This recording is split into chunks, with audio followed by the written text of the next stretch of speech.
I know that education is a walk of faith. I know. If you're not a faith person, because you just don't know, you just have to rely on the one who told you to start. That is if you're a person of, it is a walk of faith, because I have a relationship with a number of school owners and I know the challenges it takes running a school. And this is a good time leading us to the next conversation. And this is a connect of the experienced, the not so experienced, and the veterans. It is a connection. And that is what this conversation is about. Because education is the continuous exposure of our own ignorance. And I also know that what an educator is more important than what an educator teaches. And right about now, Mrs. Olufunke Fowler Amba will be having a conversation with, I would allow her to do the introduction herself, so that we can learn the journey, even if you've not been there. I remember when I started my business, I needed to have this conversation with people who have been doing what I wanted to do. And I didn't find. I looked everywhere. I didn't find. And this is what TOSSE gives us the opportunity to do. That whatever question you have in your heart, you're sure that there is someone who has walked that path and can just speak to it and give you the insight you need. Ms. Olufunke Fowler Amba, can you celebrate her? This is one educator I know with so much executive presence. You're welcome, ma'am. So good afternoon, everyone. I hope we're all awake because you have some very interesting speakers to learn from. So I won't personally introduce them because I always think it's always important that people tell their stories and they introduce themselves. I'll just call them on stage. So we will start with Mrs. Lai Koeki. She's the Executive Director of Green Springs Education Services. Please come on board.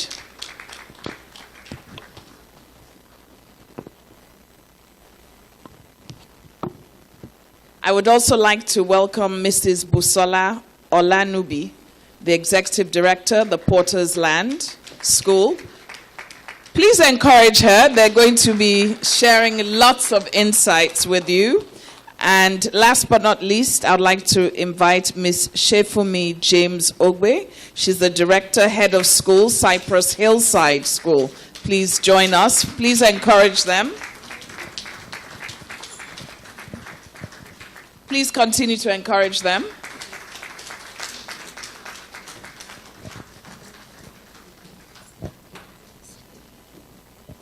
So this is a very exciting time. I don't want to take from our time, from spending time introducing our speakers because they come with a world of knowledge. So I'll start with Mrs. Koeki. Mrs. Koeki, could you just tell us briefly about yourself?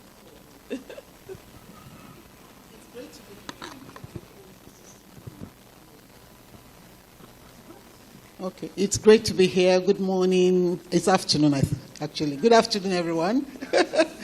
Great educators, I'll say, because educators have great minds because they want to impact life. So I'm Mrs. Lai Koeki. What about myself? Okay. Let me help you out. No.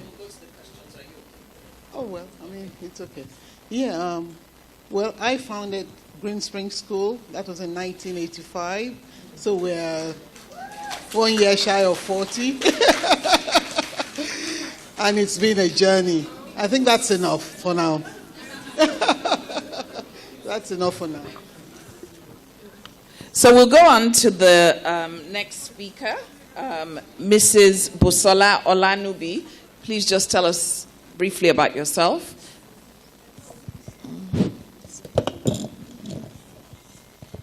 Good afternoon, everybody. My name is Busola Olanubi. I'm the Executive Director of the Porter's Land School.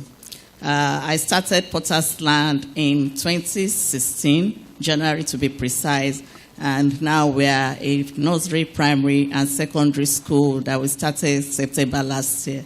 Thank you for having me. And we'll move on to Mrs. Shefumi James Ogwe. Thank you so much, ma. Good afternoon, everyone. As rightly said, my name is Shefumi James Ogbe, and education began for me when I was only 8. And my grandmother actually influenced me, even though my mother was a teacher. So even though I had been around, I met Auntie Yinka in manufacturing. We worked together in communications. But despite that, I wasn't satisfied until I found my feet in education. I run Cypress Hillside School in Lekki. Thank you. Please celebrate them. Please celebrate them. One thing we notice is that they're very humble. They've not said much about themselves. Mrs. Koiki is also the president of APEN, the chairperson of APEN. And like she said, she's been running a school for almost 40 years. So we're having a talk today about the challenges, a frank talk about the challenges we face in the 21st century. The 21st century ends at, I think, in another, how many years? Another 80 years or so. So we have a lot to learn from. So I'll start with you, Mrs. Koiki. Challenges do come, and your journey is a little unique because you've had almost 10 decades of seeing changes. You've gone from supportive parents to non-supportive parents. You've gone from behavioral issues. You've gone from labor issues. So can you share with us how you have transitioned? Because you must be a life learner to be able to transition through 4 decades. So please share some of your challenges that you faced. Thank you very much. I mean, with education, running a school is just like running any other business. But you know, for most educators, they don't realize that. We go in with a passion. Yeah. And we just throw ourselves into it without considering the business aspect of it. It is a business. Let's face it, it is a business. And so for most of us, we fail along that path.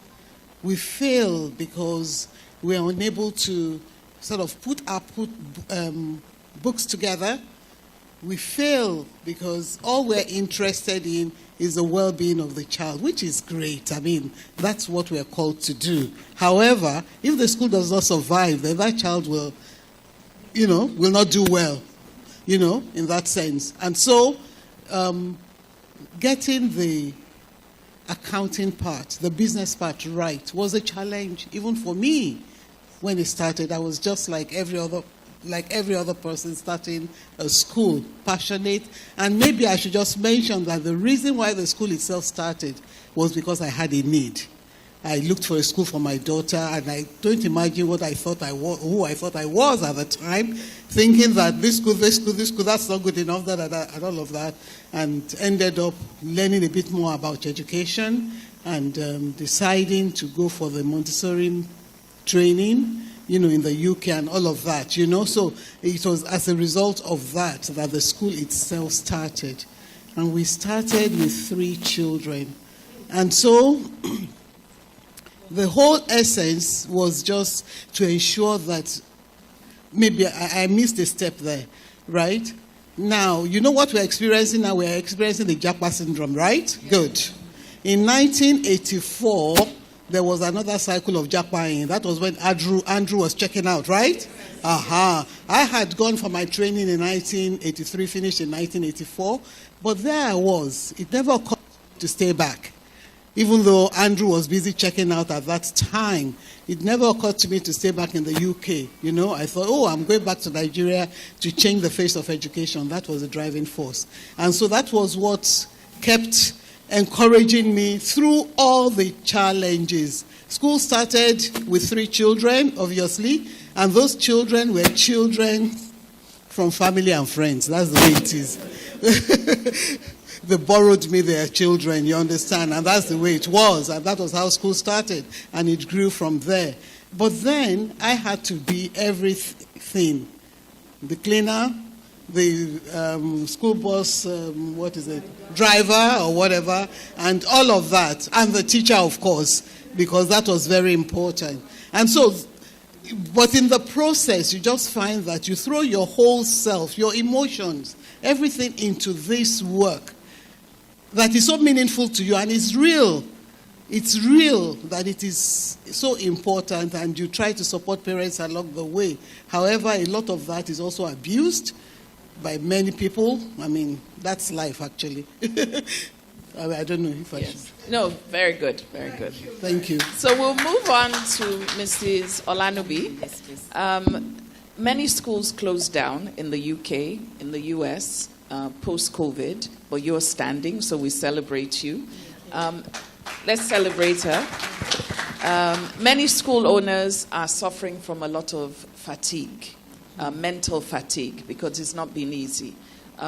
Can you share personally some of the challenges and how you got through the challenges, so that by the time you share with us, somebody here will go back refreshed and understand that, yes, you look radiant, you look as though everything is going well, but it doesn't come so easy. So please share with us. Okay, thank you, Mrs. Fowler. Don't be deceived by the makeup.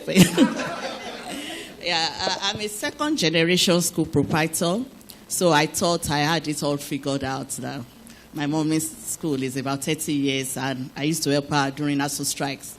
And then my background is actually law, and I manage unions in banking and oil and gas. So I felt managing parents would be a walk in the park. But I discovered that it wasn't as easy as I thought. But one thing that helped me was being present. So when I started the school, I wasn't working. I started the school, I was working elsewhere, but at some point I had to join because I realized that I needed to be on ground. And so I go to school every day, almost every day now. And what that has done for us is that our parents see the passion that I bring into it, and I know that it's not just a business. So to COVID, the school experienced a divine turnaround during COVID. It was as if we knew COVID was going to happen. So we closed the day, just the Friday before lockdown, and we resumed the day we said we're going to resume for third term, because we used the holidays to prepare our staff and parents. And even in times of pricing, it was as if we knew how COVID was going to happen, because we priced so well that I was even saying that maybe we should not go back to school, because we gave them 60% if COVID lasts for more than 5 weeks, 80% if it goes to 8 weeks, 100%, and our parents cooperated. And what we did for the younger children, the playhouse children, playgroup, we call them playhouse, was that we said they should not pay, that it was free. And, many of them started, but along the line, they stopped coming. So our parents saw the level of preparedness, and by the time we resumed, other people joined us. We started with 2 children in 2016, January, my daughter and another child. Today, our population is about 497.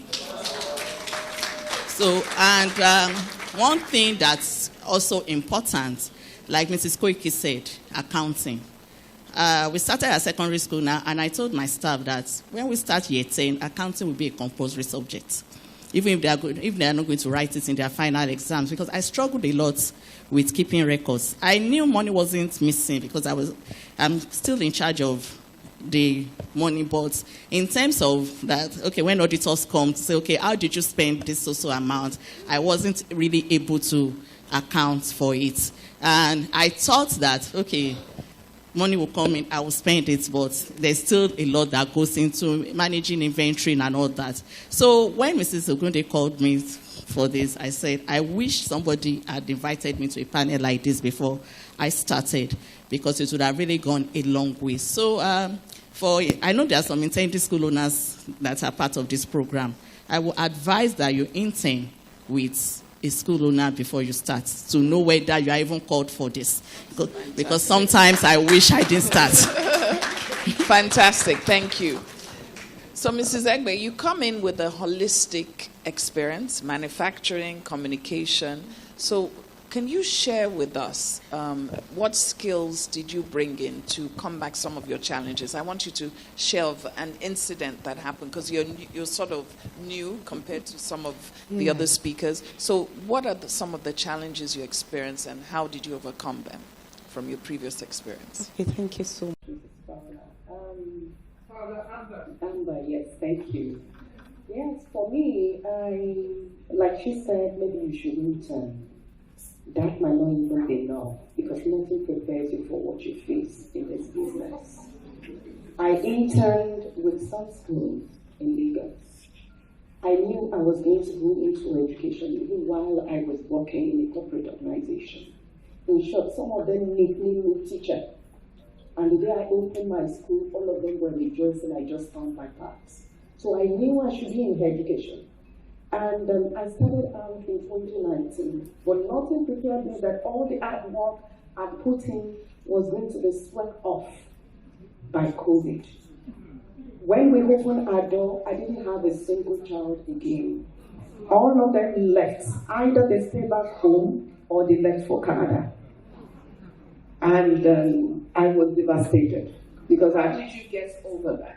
Yeah, I think support from, I think I looked at my husband's starting experience and I looked at the vision before me. One thing I came with was it will work for me. I can't do it in a shady way, so I know it will work. So when everything went down and we had no child, I was paying bills.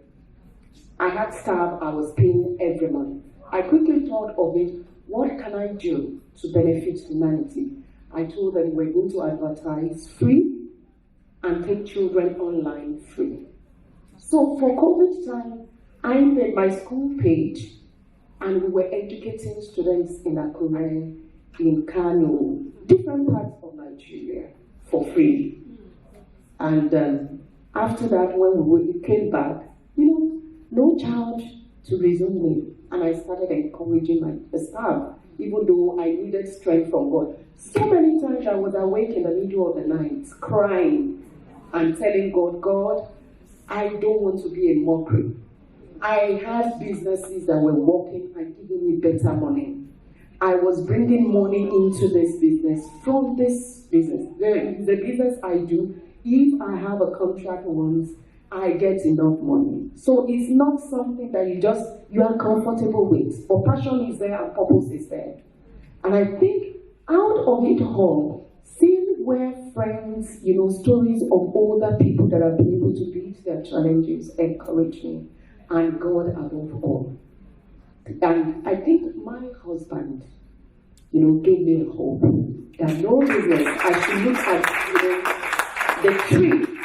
That the tree, if I'm going to have a tree, it will grow overnight. And every time it seems as if I want to get discouraged, I look at the tree. And funniest part of it, when I was even putting the symbol, the logo of the school together, I didn't know that was going to be an encouragement. The logo is a tree, cypress. And, it started through the test of time. There were moments outside our anthem as an encouragement, lifting encouragement to myself. Thank you. Well done. I think she deserves a round of applause. Let's encourage her. So I'm going to go on to Mrs. Koiki. I'm a second generation. My mother just turned 90. And there are days I go home to her because I'm confused about things going on, and she'll say, well, in her time, she never heard about this. You've been doing this for 40 years, and we're dealing with self-harm, we're dealing with drugs, we're dealing with binary pronouns. So how do you deal with those challenges? Because somebody crossed a decade. You've seen the beginning. I'm sure as you do the world now, you're going to end. It's so different from start to start. So how do you deal with those challenges? Well, the first thing is for us to give our rest of what is happening all in the world. It's so important. Don't imagine that it will not get to Nigeria. Some of those things that you mentioned are already here. However, it is important to values that you maybe teach and encourage in the school. That is key, really. And so I must ensure that put in a lot of counseling support for the children. I mean, one does not need to wait until something goes wrong before counseling starts. You find that, real counselors will integrate with the students and be able to get their trust, buy their trust. Not buy, but get the trust, such that they'll come and discuss. Even when they see a child that's not smiling today, a child that's normally boisterous and is not smiling and all of that. And through all of that, we unveiled quite a lot of those things that we think, being in denial, that are non-existent in Nigeria. And so we just talk through it. We may, at times, we invite the parents, and then we also teach them generally, that is, have a conversation around it for the age groups that are affected. And one thing that I know is happening in our society is that parents are probably leaving children alone, unattended to, especially with devices. And so they go, even if they don't go, the thing will pop up on their screen anyway. So it's not about them even searching, for maybe porn or whatever it is. And so conversations just needs to be ongoing. And so there must be conversations with parents, because they need to do a whole lot at home. There has to be conversation with staff, because some members of staff too are just experiencing this for the first time. And they need to understand that the world is changing. And the thing about education is that, you learn, you unlearn, and you relearn. That's the way it is. And so the world is changing. We have to change with it. Of course, we have to decide the position where we want to be, how to position ourselves. And for us, we're upholding the age-long values. That's what we believe in, and that's what, And we have some parents trying to tell us, no, whatever, this is no, sorry, unfortunately, we are not changing. This is where we are. Faith is strong in God, and that's the way it is. And so you must align. If you don't align, then you can't be here with us. So I'll move on to you, Mrs. Olanubi. I sometimes, not sometimes, I usually follow Mrs. Ogunde on concerned parenthood. And we see that sometimes school owners against the teachers, and that is some of the challenges that we have. And we also have problems recruiting good skilled workers. So how do you deal with the challenge as a school owner? How are you the navigator to ensure that there's some kind of relationship between the teachers and the school owner, the school management, so that can translate into a productive community? Okay, thank you. So the problem of resourcing good talent in the education sector is a problem that is very huge. I personally believe that the curriculum of the education curriculum in our universities, they are not anything worth talking about. So what we do as a school is that we don't expect perfection. Honestly, I've gone past that. I said you must have this qualification. So I don't insist on having education degree anymore, but you must have the heart of a teacher. And the heart of a teacher is a learning mind, an inquisitive mind, a curious mind. So when we recruit, we train. But what we also do is that when we hire, we don't exactly, no matter where you are coming from, except maybe, I don't know if we can recruit from places like Green Springs or the big names. So what we do is that we don't make you a class teacher immediately. So you are an assistant teacher in the hope that during that time, your probation period, we get to know you better about your attitudes, and then you understand our culture better. But apart from that, we have also put in place retention strategies to enable our good hands to stay. So one of the things we do is that for female teachers, it's only female teachers that have taken advantage of that. Even if a male teacher comes forward, we'll do that, is that we allow them to bring their children, those that have children under 3, to our play group at no cost. So what that does is that while they are at school, their mind is at rest. They are not thinking that, although it has its own challenge, because I've also found some teachers leave class to say they went to check their child. So, but I think for majority of them, they appreciate that. Then for our staff, if you have a child in the school, you pay only 30% tuition. And so that has really helped. So even when other schools push them, when they consider the quality of education that their children are getting, their husbands tell them, you better stay. Yes, so that is also very important. We also have a HMO, and then we give them soft loans.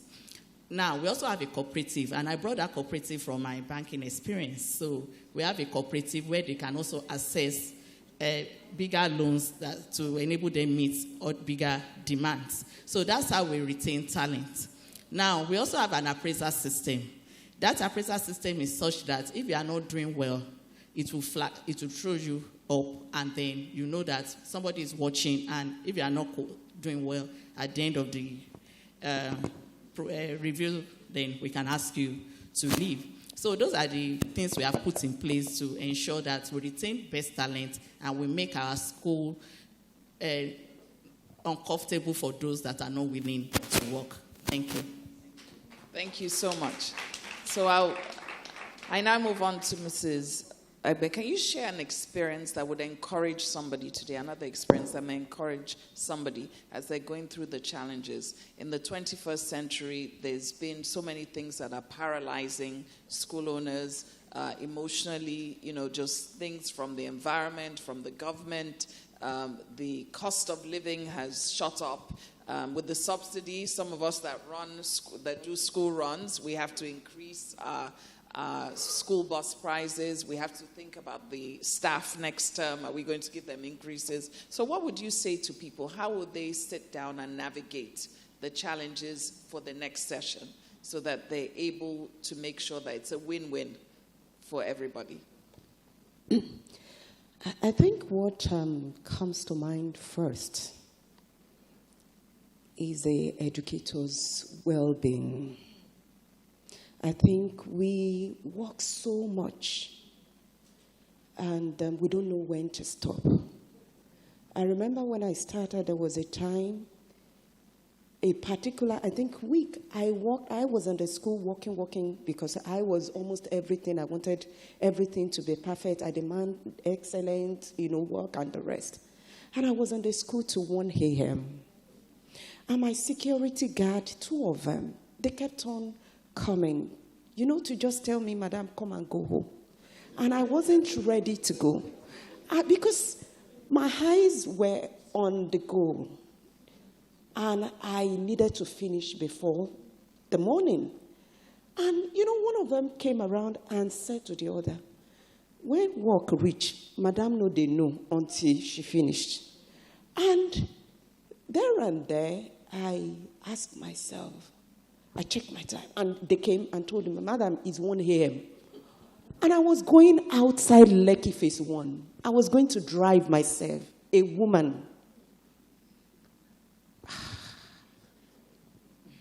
I must confess, I drove that a number of times.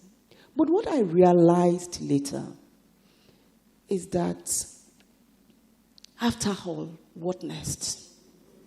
Your family needs you. But we come into this business whole, and most of the time, a lot of us breaks down. At the time, I think the work shut me down. I literally broke down. And nobody in that office, nobody, the business was running itself because I put a system in place.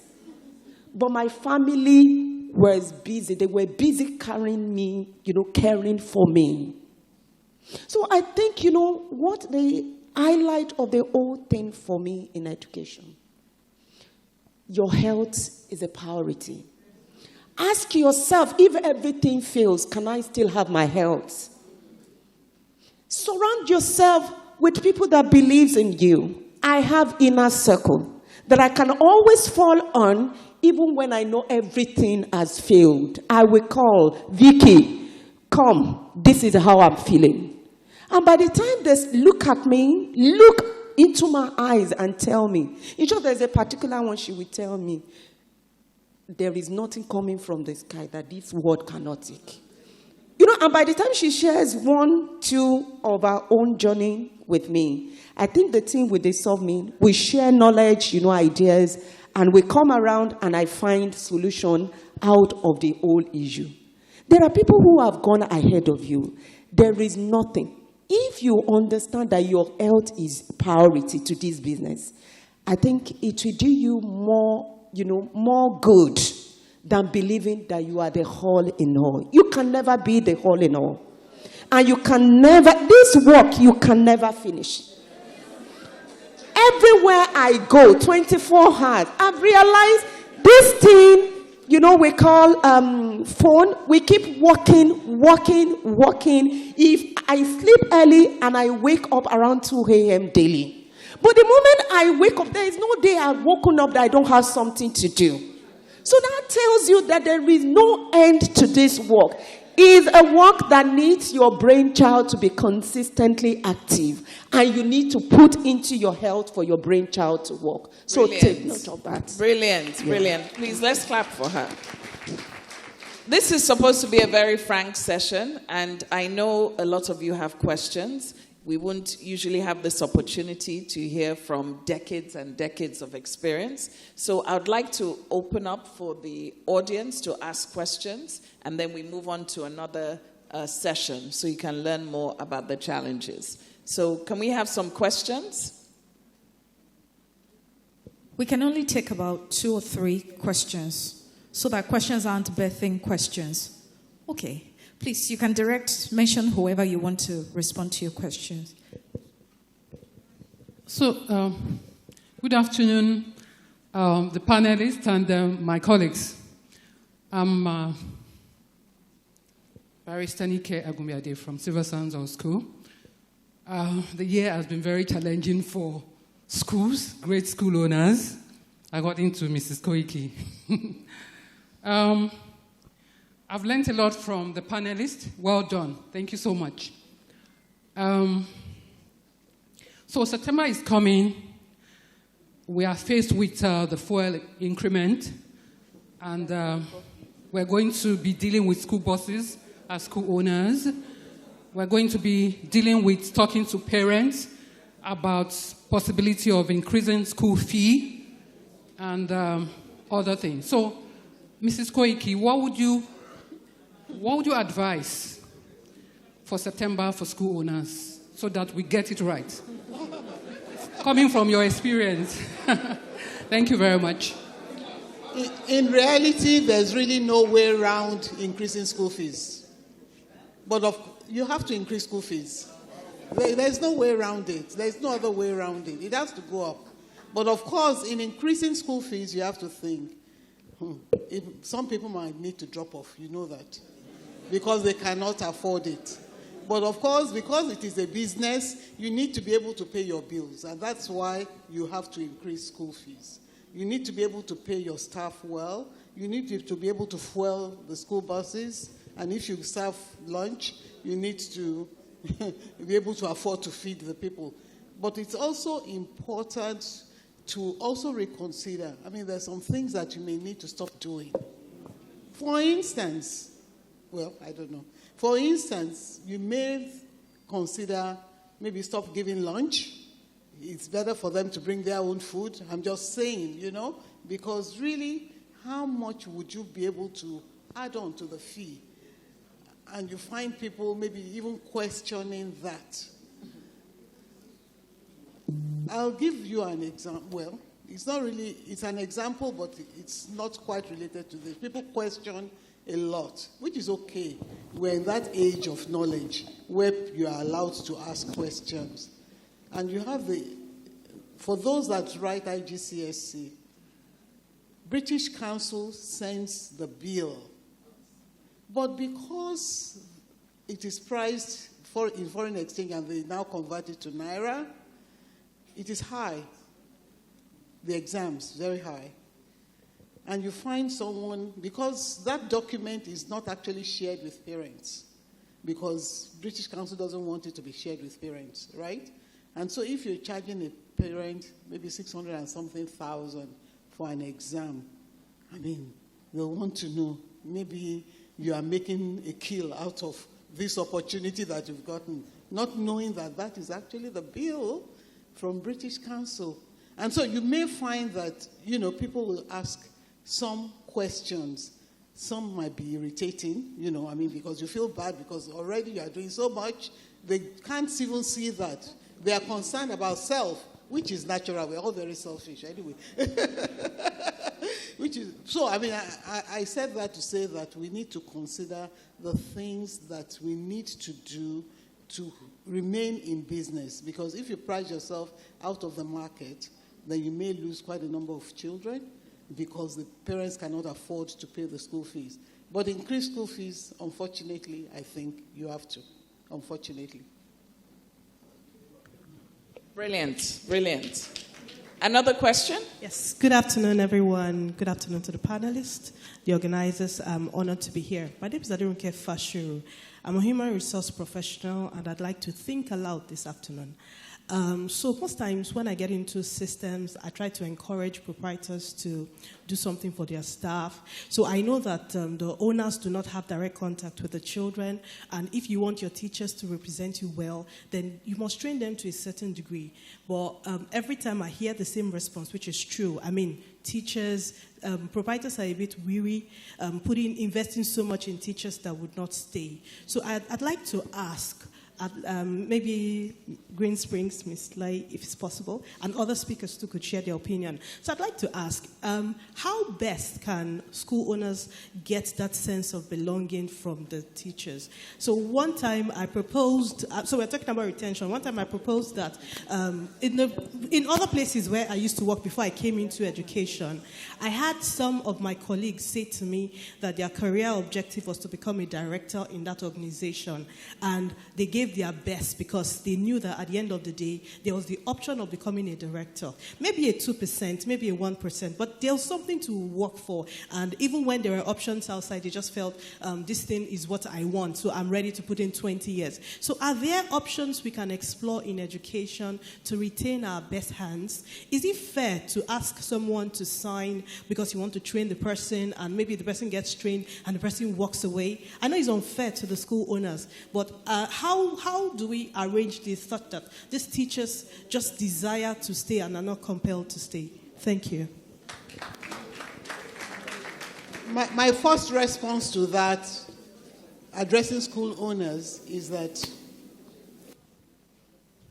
if you train them, they may go, right? But if you don't train them and they decide to stay, what state will your school be in? And so really, you have a responsibility to train them. But beyond that, because you have the heart of a person that wants to make impact, right? If you train them and they go, they're going somewhere else to make impact. And so your purpose will be fulfilled still. You understand? So it doesn't matter. And of course, Mrs. I've forgotten your name, I'm sorry. Olanubi has already given ideas of how we can work with our staff to encourage them for retention. Training, of course, that is key, really. It is key, and we can't compromise that, really. It is key. Training, and also, giving them necessary allowances. And, there's some statutory things that I realize that quite a number of schools don't do.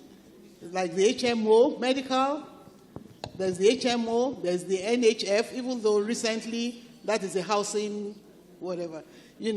Recently, that has been made optional. There's also pension. It is key. Because if someone is staying for maybe 20 years, and because they want to be the head of school, but of course you know that the organogram is going that way, So it's only one person that can be head of school or can be principal after, But at least there's something else that they can have. They can have their pension. They can have health care, good health care. They can have rebates for their children in school, for the education of their children. So such incentives can help retain staff.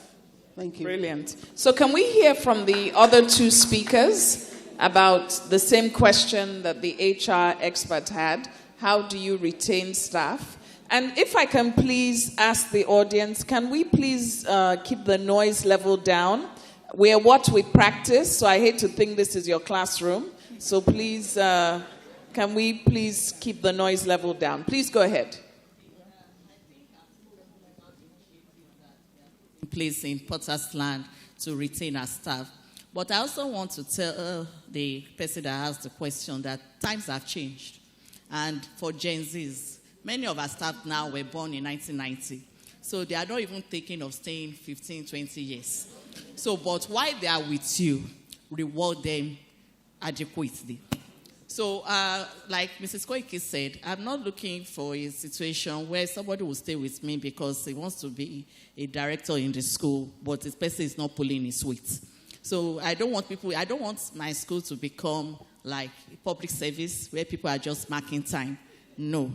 So, but if you are a productive staff, the system will throw you up and you will get your time. And when you go, we'll reward you handsomely. But that doesn't also mean that in the few years to come, we might also give some people shares. It's not something we are promising, but it's about the value that the person is bringing first into the system.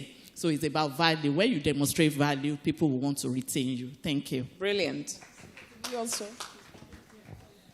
I think, I think I will advise school owners to also have this mindset that they're not going to stay for life.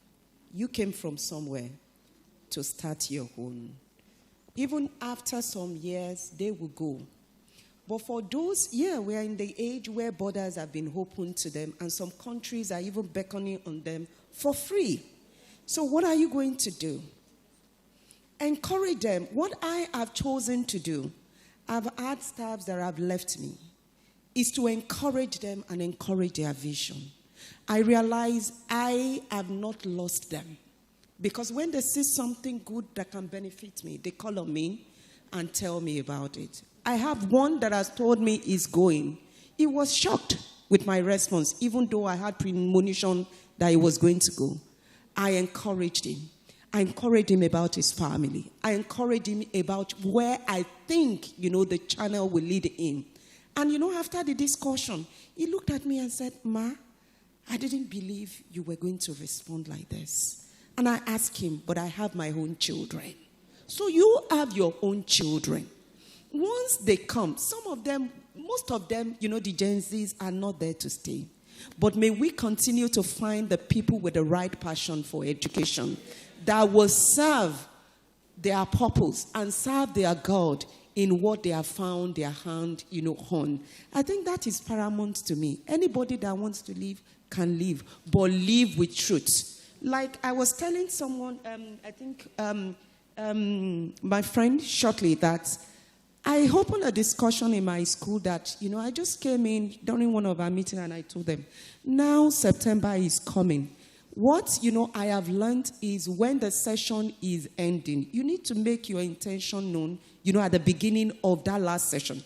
If you are going to continue the journey with us, we do appraiser, re-entry appraiser.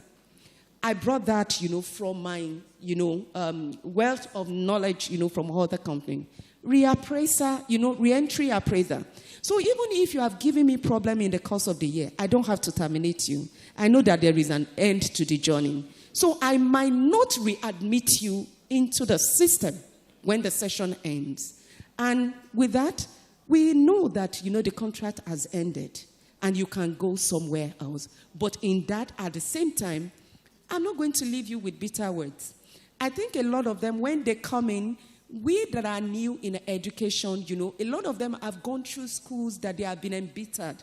So they come in to vomit, on those of us. They come in, with wrong, mindset that we had to reorientate them over and over. A lot of them are already, hardened in their beliefs. And they end up becoming cancer to your system. And until you remove such person, until you remove such mindset from your system might not find peace. So choose. to encourage them to Fantastic. achieve whatsoever they desire to achieve. Fantastic. Brilliant. Brilliant. So, Mrs. Koiki, can you share some challenges you had in the beginning compared to now? Sorry? Are we still asking questions? No, we're not. We'll come back. Yes, thank you. You threw me off for a minute. Okay. Mrs. Koiki, you started almost 40 years ago. Can you share the difference in challenges that you've had when you started and what you're dealing with now? And with your 40 years, there's something called wisdom and your GPS that helps you navigate through. So share with us, please. Well, first I'll say that, whenever a challenge shows up, for me, my attitude is, these two shall pass, and it will pass. These two shall pass, and that helps one to look at it in a way that is not devastating in any way. For me, the greatest challenge, which was why I mentioned a bit about business, considering education as a business and equipping oneself with that knowledge, was one of the failings that I had originally. All right? Can you imagine? I mean, now you may just think, how silly could that have been? But I'll share it anyway. There was need to rebuild one of the properties that we had. Okay? Early days now. And, of course, went to the bank and all of that, trying to get a loan. And they said that I needed to have a third as my own contribution for that project. And, you know what I did? You can't even fathom it. I went ahead, I demolished the building. I didn't have the loan. I demolished that building, and I started the construction work. My mindset was a third, of the contribution. So I could just start and put a third physically. But that wasn't what they wanted. And so, it's just to say that, look, it sounds very silly, doesn't it? But it's something to learn from, because you need to seek advice from the experts. You are not, as an educator, you need to seek advice from those that are into maybe banking, not just building. I had the contractor, I had all of that. But then this is about financing. I didn't seek the right advice. I didn't do the right thing. But luckily, we scaled through. We scaled through. But that is the importance of seeking help, in areas where you don't have expertise in. You don't just assume that you know everything. But of course, that has changed. That has changed. It's a thing of the past. But I know that there will be people here who may think that, look, I can do some things my way. But if it is not within your purview, of expertise, then please seek help, seek support, seek advice from other people. Thank you. Thank you. Thank you so much. That's brilliant, because I'm sure we can all learn from that. So I'll direct the same question to you as well. And can I have people write down their questions so that just for time, we can use our time valuably? Just to you, Mrs. Olanubi, from when you started, you took over from your mother? I started mine here. Oh, you started yours again, second generation. You said you started yours again. So what was the lesson you learned starting in the beginning? Because your school is how many years now? 7 years old. 7 years ago, what is a valuable lesson or challenge you learned that you know you may not repeat now in your 7th year? Okay. First one is that I wish I'd intended that running a school in Lagos is quite different from running a school in Ondo State. So my mom's school is in Ondo State, and parents call her mommy. They kneel down to greet her, and they are so appreciative. they are so appreciative of the school. But here we have demanding parents that they won't do their part, and they expect you to perform miracles. So I wish I'd learned that not everybody can be a parent in my school. So initially, I used to bend backwards to please parents. But I realized that people chase after value. And after a while, I realized that once I can provide value, the right parents will come to our school. Brilliant. So, brilliant. Yes, so I wish I had known that earlier. I wouldn't have developed gray hairs so soon. Then in terms of sourcing for funds, I was a bit lucky. I used to work in a bank. And so 3 months into our journey, I requested for a loan. And my former Ogas gave me the loan. They will give it to me on self-recognition. And we were able to, we upscaled so fast that at some point it really became an issue, that managing the growth of the school so fast. So with the benefit of hindsight, maybe we shouldn't have upscaled so fast. So I want to advise potential school owners or people coming after us to take it one day at a time. Then thirdly is that we should build institutions and not build around individuals. So I had a head teacher that so she came from a very big school, and so she wanted all the things that were in that other school, which we could not afford at that time. And it became an issue, and she became very confrontational. But I learned to manage her so well, and our exit was good. So I realized that, yes, so for people that were outside, they didn't know all that was going on. So for me, the benefits, and I realized that if I had built the school around her, it would have been a big problem. So now I have fantastic staff, and they know I really appreciate them. But they also know that we are trying to build an institution. And so everybody they know their place within the system. Then the final thing is to have a structure. I realize our schools don't have structure. So we are very reactive with recruitment. So somebody leaves and anybody walks in, and maybe the person that left was earning 100,000, the other person that comes in, because you are desperate, you offer the person 180.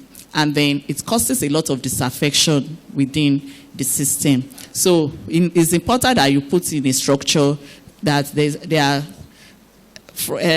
middle managers, senior managers, and it also helps because it helps people to be aspirational, to know that today they are here, tomorrow this is where they can get to. So those are the lessons that I've learned, to put in structures, not to build around people, but to build institutions, and to manage funds wisely. Because when the funds come in September, you think the money belongs to you. In fact, as you are driving, the money is sitting in your account, you are checking the millions, you are already thinking of what you can do with the money. But by the end of the term, you are almost borrowing to meet up with your obligations. So it's very important that as school owners, we manage our funds wisely. Thank you. Thank you.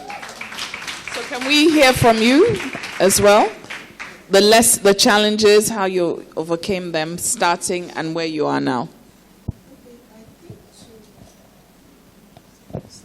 I think to anyone aspiring, to come into education, I think you should have the resilient spirit. Yeah. You must also understand that, I think for me, having been in different places, I realized that we must have the CEO's mindset. A CEO is a marketer, is a pusher, a vision pusher, and is doing a lot of things, to ensure that a brand grows. But I think a lot of us comes in with the mindset that, yes, we want to do business, we want to give to the people, we want to give to the society.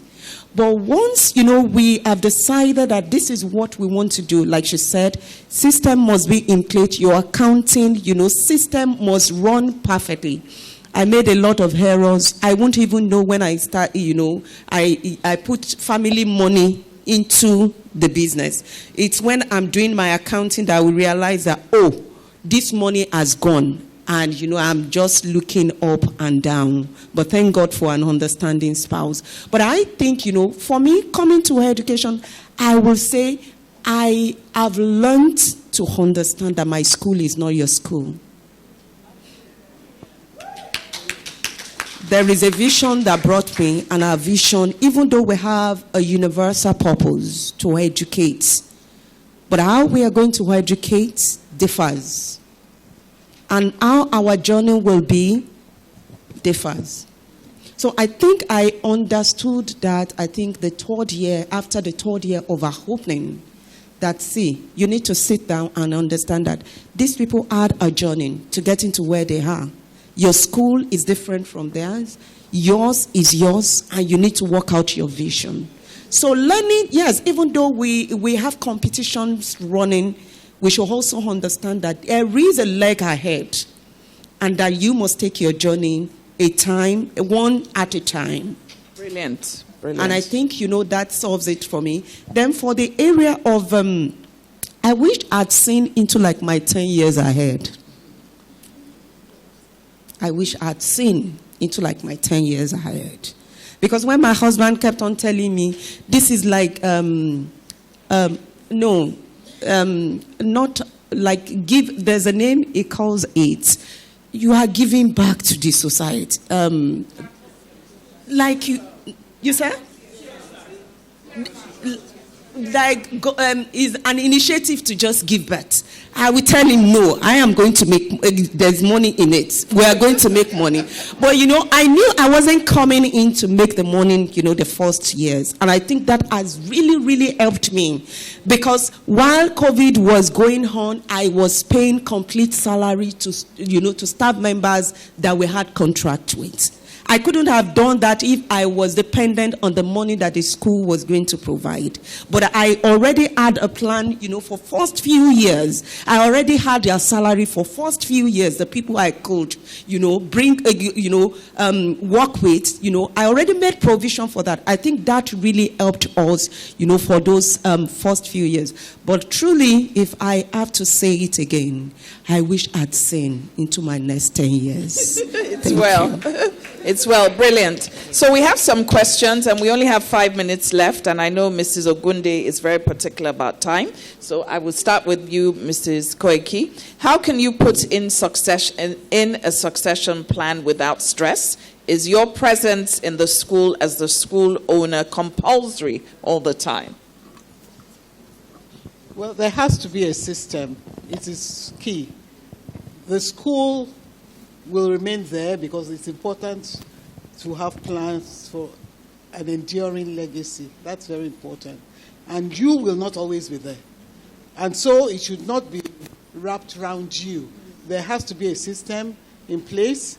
And succession, of course, if you have your own, maybe a child that is going to succeed you, then that child should have come into the system to understand how it operates. If it is members of staff that will, you need to see who the manager amongst them would be, because really you need someone that can manage a situation, a school or a business, right? And you start training the person within, it will take you at least about 5 years for the person to become ready. Succession planning is very important. It's very important because we understand that businesses in Africa especially don't go past the second generation or so, or maybe even the first usually, So it is important for us to know that we are not going to be there forever. Brilliant. And for me, I'm not there. I don't necessarily have to be there every day. Even though when I started this school business, I saw it as a business that you can do until you are 80 or 90, whatever. But not because you have to be there. You go there not because you have to be there, because the system is there. The school will run itself. Thank you. Brilliant, brilliant. Thank you, Mrs. Koiki. So I move on to you, Mrs. Olanubi. Please, I'm reading exactly as it's written. Please, how do you go about the monitoring of punishment to erring students? I find that most of them of late do not show remorse after committing offenses. Times have indeed changed, and the values of our children are a direct reflection of the values of the society. I once had a child that would not do homework, would not cooperate in class, and I invited the mom.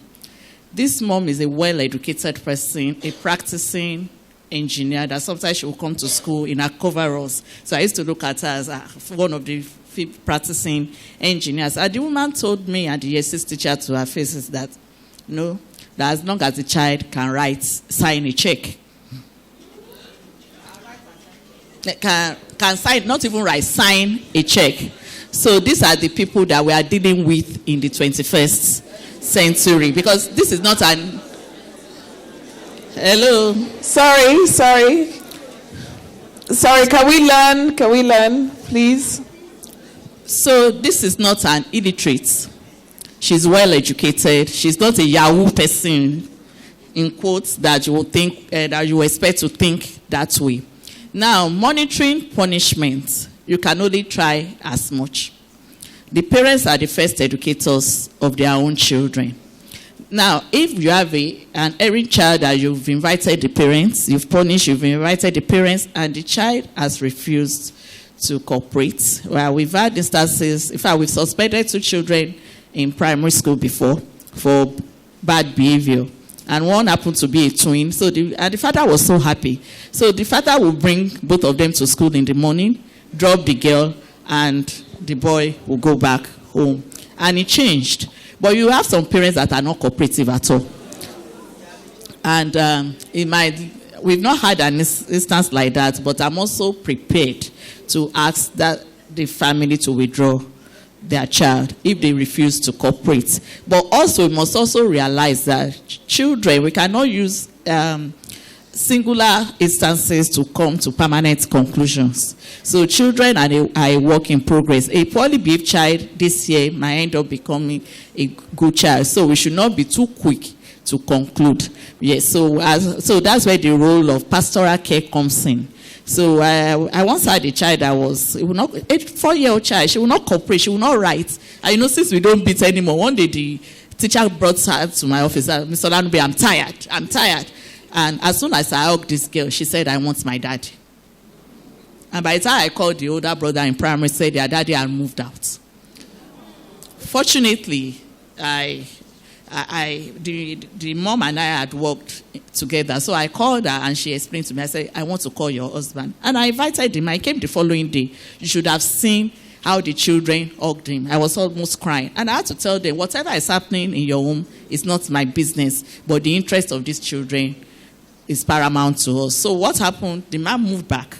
And the children became okay. Now they are separated. But now they have an understanding that whatever is happening, they should not project it on the children. So that's our role of pastoral care, of counselor, of hearing more than the children are saying, and hearing when they are asking for help. Sometimes through bad behavior is very important as educators. Thank you. Brilliant. On the issue of school owners training their teachers, should teachers use their own money for the training, or the school owners should pay for them? Well, I believe... Let's hear. Yes, that's the last question. Yes. Please go ahead. There are 2 things involved in this. It's different if the teacher identified a course, a training, or you as a school owner identified a gap in your system that needs to be filled. If it's an identification of a gap that needs to be filled from your system, for which you have appointed a teacher to be trained, it is your responsibility, I believe, as an educator and an administrator, that the sole responsibility is on you to train that teacher and possibly bring back that training, the wealth, of training given to that teacher, to be shared across board. So even if you can, it's not compulsory, you must send 10 people out to be trained. You can identify your intelligent learners. Those people who can easily grasp. It's not enough, it's not by size or by the number of years they've been in the system. Look at those people that can easily grasp and tell them to go for the training. They can also transfer this knowledge to others. Remember, if you bring the knowledge home, if you import the knowledge home, it will be used for long. But if you leave them alone to go without deporting the knowledge, appropriately, it might just be that your fear will come out to your face. Brilliant. Yeah. Brilliant. Thank you. So I think if it's the teacher that identified, I have seen a training, I am interested, and you think the school is capable, you can co-partner with that, teacher to train that teacher. And also expect the teacher also to give to the system. But if it is a system, gap, then it's your core responsibility to train the teacher. Brilliant. Thank you so much, ladies. I wouldn't let you go. I need you to give us a final word. Somebody needs to go home encouraged today. Somebody is feeling that they need to shut their doors. Somebody is feeling overwhelmed. So I want you to give a final word of encouragement to somebody concerning how they go about their challenges. Yeah, being an educator is a position of strength. It is a position of strength, and so you should remain strong. Life happens wherever you are. Whichever profession you are in, life happens. There will be challenges, but then challenges are there to be surmounted, and that too shall pass. So keep going. Brilliant. So can we hear from you? Last word. Okay, so I will talk from a position of faith. The place of prayers cannot be overemphasized. So you need to be prayerful. Whichever religion you practice, you need to be prayerful, because times have changed and the children have changed, the educators have changed. And then you need to also know that a school is a social enterprise. So even if you were aiming to be a billionaire, it will take time. So take it one day at a time and learn, like Shifumi said, learn to rest, because when you are not alive, the school will continue. Thank you. I think what I would like to say to each and every one of us is, yes, from the perspective of faith as well, to take this business as a work of faith. Faith, you don't see the reality, but you hope that the reality will come while you are working it out. Keep working. Keep believing that there is a promised end. Yes, the frustrations might be there. The agitations, the betrayers might be all around you. You might even feel like giving up. But I want to tell you, it's not time for you to give up. It's not time for you to hang out. It's time for you to tell yourself that if I have done it all these years, I can still do it. Brilliant. Okay. Please go ahead. Sorry, please, I need to add something. And create avenues for feedback. Whether positive or negative, welcome all forms of feedback. Sometimes you are doing your best and your customer is not seeing it. Sometimes it can be very hurtful when they tell you certain things, but that is their own reality. Perception is reality. So if you are doing so well, your customer is not seeing it, there's still a gap. And then you must work at addressing those gaps so that they can see the value that you are bringing. Thank you. Thank you. Thank you. Thank you, everyone. And to our audience, I want you to know that economists have said that small businesses and middle businesses contribute most to the economy of any country. So whatever you're doing, keep doing it and keep feeling encouraged. And I'm sure you know that these beautiful ladies on the stage, they're not just standing, they've been through their seasons. And just like our wealth of experts, Mrs. Koiki, told us, this too shall pass. So stay strong. Thank you. Group photographs. Please, can we give them a round of applause? I have learned so much. Please, let's rise and give them a round of applause so that we use that to just say thank you. Have you learned something today? Please, let's move. Honestly, I stayed glued. And fortunately, thanks to Welby, people outside could also see what was going on in here. So we were actually listening to you. They've connected this to, so everybody, we could all hear. we could all hear and see you.